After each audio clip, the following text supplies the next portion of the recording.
Ողջույն, ես Մելինեն եմ, թարթիչների և հոնքերի լամինացիայի մասնագետ։ Այս տեսանյութում ես կօգնեմ ձեզ կազմել լամինացիայի կատարման համար առավել անհրաժեշտ պարագաների ցուցակը։ Եթե դուք նոր եք պատրաստվում սովորել կամ պարզապես հետաքրքրվում եք այս թեմայով, ապա այս վիդեոն օգտակար կլինի ձեր համար։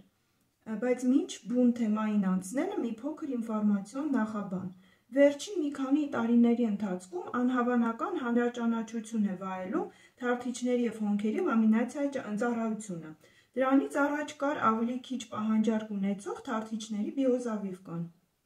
Լամինացիայի պրոցեդուրան եկել է Ասիայից։ Ասիացի աղջիկների մեծամասնությունն ունի կախված կոպ և երկար ուղիղ թարթիչներ։ Այս պրոցեդուրան թույլ է տալիս նրանց թարթիչների գեղեցիկ կորության միջոցով թաքցնել լայն կողք կոպերը և ավելի արտահայտիչ դարձնել հայացքը։ Սակայն տեխնոլոգիաները զարգանում են և թարթիչների լամինացիայի համար նախատեսված պարագաներ և նյութեր սկսեցին արտադրել նաև Եվրոպայում՝ Իտալիա, Անգլիա, Շվեյցարիա, ԱՄՆ, Իսպանիա և այլ։ Վերջին 5 տարիների ընթացքում պրոցեդուրա պահանջարկը զգալիորեն աճել է, քանի որ մարդիկ սկսել են ավելի շատ մտահոգվել առողջության մասին և նախընտրում են բնական խնամքը։ Այսպիսով հայտնվեց LamiMaker ինքնուրույն մասնագիտությունը։ Իսկ հիմա անցնենք մեր այսօրվա տեսանյութի թեմային։ Եթե դուք նախատեսում եք աշխատել այս ոլորտում և հասկացել եք, որ այն ձեզ հոգեհարազատ է, ապա ես կօգնեմ ձեզ կազմել բազային ամենաանհրաժեշտ պարագաների ցանկը։ Եվ դուք կարող եք նախապես ձեռք բերել բոլոր նյութերը նախքան մասնագիտական կուրսերի այցելելը։ Ես կթվարկեմ այն ամենը, ինչ ձեզ անհրաժեշտ է գործը սկսելու համար։ Առաջին կետը։ Թարթիչների լամինացիայի համար պետք են բամբակյա չոփիկներ և դիսկեր։ Երկրորդ կետը։ Միցելյար ջուր կամ տոնիկ։ Սովորական միցելյար ջուր։ Առանց յուղային հիմքի։ Միցելյար ջրի հիմնական խնդիրն է հեռացնել շպարը կոպերից, թարթիչներից կամ հոնքերից։ Եթե նույնիսկ տվյալ հաճախորդի վրա չկա որևէ շպար, կոսմետիկա, ապա միևնույն է պետք է մաքրել աչքերը փոշու և աղբի մասնիկներից, որոնք անտեսանելի են, բայց անկասկած առկա են։ Երրորդ կետը՝ յուղազրկող միջոց, նույն ինքը աբիժիրի բծիլ։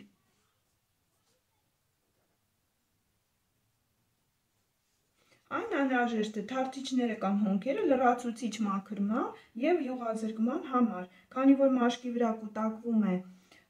որոշ քանակի ճարպ, որը կարող է խոչընդոտել լամինացնող նյութերի էֆեկտիվ ազդեցությանը։ Հետևաբար, ցանկալի կորությունը կարող է չստացվի և հաճախորդը դժգոհ կմնա արդյունքից։ Չորրորդ կետը՝ ախտահանիչ միջոց, մաշկի հակասեպտիկ։ Կարծում եմ սա էլեմենտար բան է և հասկանալի բոլորին։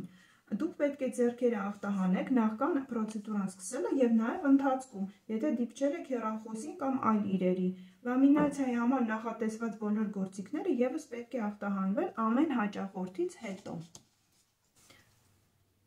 Նախ լվացեք դրանք հոսող ջրով և օճառով, հետո դրեք հատուկ ախտահանող նյութի և սարքի մեջ։ Հեղուկը պետք է ամբողջովին ծածկի գործիքները։ Կան նաև այլ տեսակի ախտահանիչ սարքեր, որոնք ախտահանում են առանց հեղուկի։ Դրանց մասին կարող եք իմանալ ինտերնետից կամ մասնագիտական կուրսերի ժամանակ։ Ձեռնոցները կարող ենք չնշել բազային նյութերի ցանկում։ Դրանք պարտադիր չեն հիգիենայի պահպանման դեպքում և յուրաքանչյուր վարպետ ինքն է որոշում կհագնի ձեռնոց թե ոչ։ Երբեմն դրանք կարող են խանգարել ազատ աշխատանքին։ Հինգերորդ կետը։ Անպայման անհրաժեշտ են պատչերը, որոնք նախատեսված են պրոցեդուրայի ընթացքում ստորին թարթիչների մեկուսացման համար։ Կան կոլագենով, հիդրոգելով, սիլիկոնե և այլ տեսակի պատչեր։ Ամենահարմարը և հաճախ կիրառվողը հիդրոգելով պատչերն են։ Վեցերորդ կետը՝ միկրոբրաշերը։ Սրանք միանգամյա օգտագործման պարագաներ են, որոնց օգնությամբ դուք կարող եք քսել լամինացնող նյութերը, հեռացնել ավելորդ սոսինձը, մաքրել ներկը և հեռացնել ավելորդ նյութերը միջթարթչային զոնայից։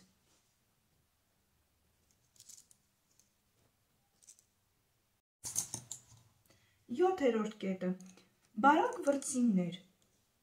Լամինացնող նյութերը և ներկը կիրառելու համար։ Ութերորդը՝ սիլիկոնե բարձիկներ, վալիկներ։ Կան տարբեր ձևերի և չափսերի, կախված արտադրողից։ Իսկ թե ինչպես ճիշտ ընտրել դրանք յուրաքանչյուր հաճախորդի դեպքում դուք կարող եք իմանալ իմ նախորդ տեսանյութում։ Ձեր գիտելիքները լիարժեք դարձնելու համար հրավիրում եմ ձեզ մասնագիտական դասընթացների։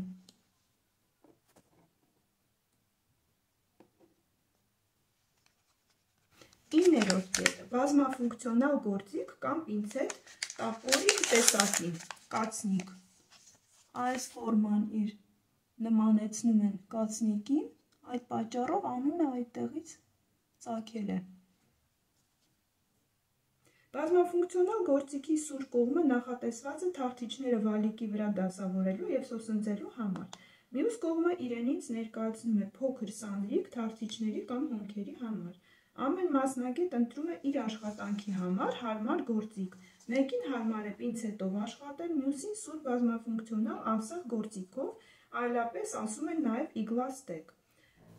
Կան նաև պլաստիկ ապլիկատորներ, որոնք իրենց վրա ունեն շատ մանր ատամիկներ, սանդրի նման։ Դրանք նույն ֆունկցիան ունեն, բայց այդ ապլիկատորները այդքան էլ ամուր ու վստահելի չեն աշխատանքի ընթացքում, կարող են կոտրվել։ Միայն պրակտիկայի ընթացքում է հնարավոր զգալ, թե որ գործիքն է ձեզ ավելի հարմար։ 10-րդ կետը՝ լամինացնող սոսինձը։ Այն նախատեսված է թարթիչները վալիկի վրա ամրեցնելու համար։ Սոսինձը հեշտությամբ լվացվում է գորգերով և չի վնասում թարթիչները։ Սոսինձը պետք է պահել չոր և ոչ արևոտ պայմաններում։ 11-րդ կետը՝ լամինացնող նյութերը։ Դրանք 3 են և վաճառվում են սրվակներով կամ փոքրիկ փաթեթներով, սաշեներով, ինչպես տվյալ դեպքում։ Յուրաքանչյուր 3 նյութերի ֆունկցիաների մասին ես կպատմեմ մեկ այլ տեսանյութում, դա առանձին թեմա է և պահանջում է յուրահատուկ ուշադրություն։ 12-րդ կետը՝ թարթիչների և հոնքերի ներք իր հետ եկող օքսիդանտի հետ, 1-ից 3%-անոց։ Այսօր կա մասնագիտացված ներկերի մեծ ընտրություն տարբեր գույների, ձևերի և գների։ Տվյալ դեպքում սաշեներով։ Օքսիդանտը, ներկը, տարբեր գույների։ 13-րդ կետը՝ ներք խառնելու տարա։ Կարելի է օգտագործել ցանկացած տարա, պլաստիկից կամ ապակուց, բացի մետաղից։ Մետաղը ներկի հետ մտնում է ռեակցիայի մեջ և կարող է բերել գույնի փոփոխման։ 14-րդ կետը՝ բոտոքս սնուցող և խնամող նյութը։ Այս լրացուցիչ խնամքի նյութը պարունակում է կերատին, հիալուրոնաթթու, կիտրոնաթթու, կոլագեն, պանտենոլ, արգանի յուղ, նաև այլ բուսական սնուցող յուղեր կախված արտադրողից, լինում են տարբեր տեսակի։ Պետք է լուծել նաև աշխատավայրի լուսավորության խնդիրը։ Դա շատ կարևոր է ձեր աչքերի առողջության համար։ Լուսավորությունը պետք է բավականաչափ հզոր լինի, որպեսզի դուք կարողանաք առանց լարվելու տեսնել հաճախորդի թարթիչները և չվնասեք ձեր տեսողությունը։ Սկզբում կարող եք աշխատել ցերեկային լույսի ներքո, բայց երբ հաճախորդների քանակը շատանում է, ավելի լավ է որակյալ մասնագիտացված լամպ գնել։ Հետագայում ձեզ նաև պետք կգա կոսմետոլոգիական տապչան, հարմար բարձիկ և աթոռ, ցանկալի է բարձրությունը կարգավորելու հնարավորությամբ։ Տապչանի հետ զուգահեռ անհրաժեշտ են մեկանգամյա օգտագործման սավաններ։ Այդ ամենը կահավորման պարագաները արդեն կախված է ձեր ֆինանսական միջոցներից։ Ես նշեցի այն բոլոր անհրաժեշտ պարագաները, նյութերը, գործիքները, որոնք օգտագործվում են լամինացիա պրոցեդուրայի կատարման ժամանակ։ Իսկ մնացած մանրուքներն ու նրբությունները դուք կիմանաք դասընթացների այցելելիս կամ իմ էջին հետևելով։ Ի դեպ, մոռացա նշել մի քանի նյութ ևս։ Այսպիսի նյութ ներկը հեռացնելու նյութը պետք կգա այն ժամանակ, երբ հաճախորդի կոպերին հանկարծակի ներկ է քսվել, ընթացքում պատահում է այդպիսի բաներ։ Եվ այս փոքրիկ սրվակը, որը սոսնձի հեռացման նյութ է հատուկ, լամինացնող սոսնձի հեռացման ռիմուվերը։ Այն նախատեսված է այն դեպքում, երբ թարթիչները իրար են կպել, փոքր սոսնձվել են և դժվար է դրանց առանձնացնել գեղեցիկ տեսք ավելի հաղորդելու համար։ Եվ նաև պետք է գալիս այսպիսի սննդային թաղանթ, որը կարող եք գտնել ցանկացած տնտեսական ապրանքների խանութում։ Այն պետք է գալիս լամինացիայի ժամանակ թարթիչները, կոպերը հաճախորդի փակելու համար, որպեսզի նյութերը ավելի լավ ազդեն, չնայած որոշ նյութերի դեպքում այն խորհուրդ է տրվում չօգտագործել, նյութերը հիանալի առանց դրա ազդում են։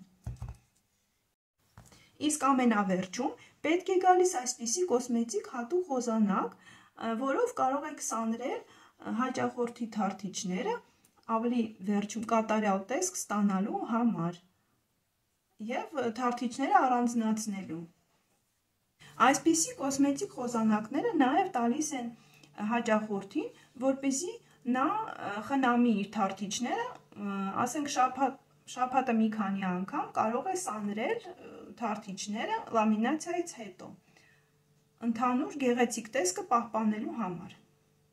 Դե ինչ, հույսով եմ այս տեսանյութը ձեզ օգտակար եղավ և ես ուրախ եմ ձեզ օգնել գիտելիքների ձեռքբերման հարցում։ Եթե ունեք առաջարկներ կամ հարցեր, դիմեք, մեծ սիրով կարձագանքեմ։ Շնորհակալ եմ ուշադրության համար։